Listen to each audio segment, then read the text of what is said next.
Good afternoon, students. Yesterday we have started our chapter number 2, that is forms of business organization. There are various forms of business organization. Yesterday we have completed the introductory part of chapter number 2. So today we are going to discuss some basic terms which are used in this chapter. So first one is ownership. Ownership means, as the name suggested, which is related with the owner. So contribution to investment of business, any person who invest their money into the business and become the owner of that particular thing or any asset which belongs to the business is known as ownership. And second one is management.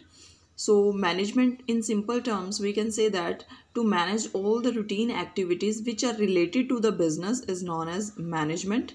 So third one is control or decision making. This is the ultimate decision making power to take the major decisions to the business. See, in business organization, a manager has to take various major or minor type of decisions. So controlling or decision making is a power, ultimate decision making power, which helps the manager, which helps the planner to make decision, to take the decisions. So fourth one is perpetual succession. It means this term related with the continuity of the business. So the continuity of the business, even if the owner or the member of the business is no more.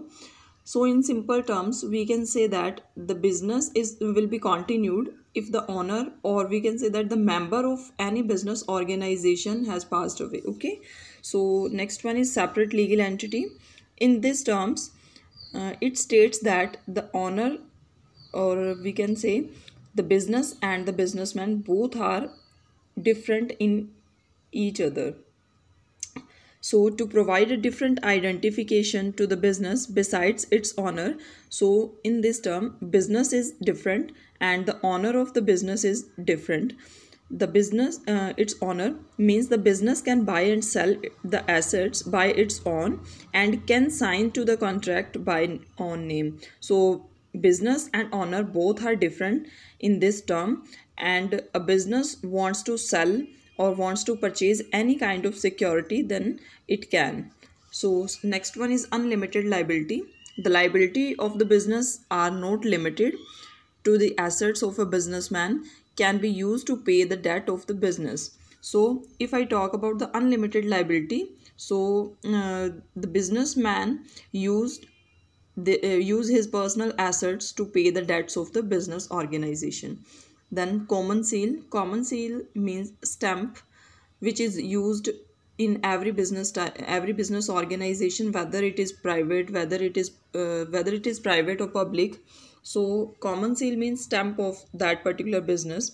It is the stamp to be used on all the legal document named with the business organization, along with the signature of the signatory authority of the business.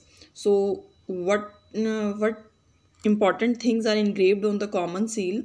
The name of the business organization, along with this signature of the signature authority is also mandatory. So next one is division of loss and profit. So the earning or loss of business will belongs to the owners.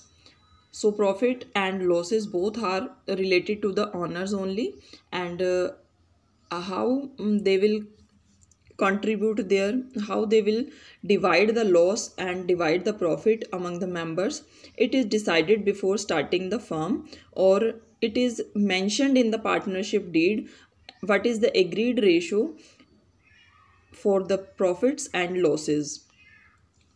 Next one is capital. Capital means money, large sum of money which you have to use, which you use to start a business. So capital क्या होती है बेटा? Business को start करने के लिए जो पैसा चाहिए, जो मनी चाहिए, that is known as capital. So you can use the capital to purchase the building, to purchase the machinery which are required to produce the goods. So next one is establishment. Establishment means set up or settled, to start or create an organization. If we want to start any business organization, we simply use the term establishment for the startup or the setup for the business organization. So these are some basic terms which are used in this chapter. Thank you so much.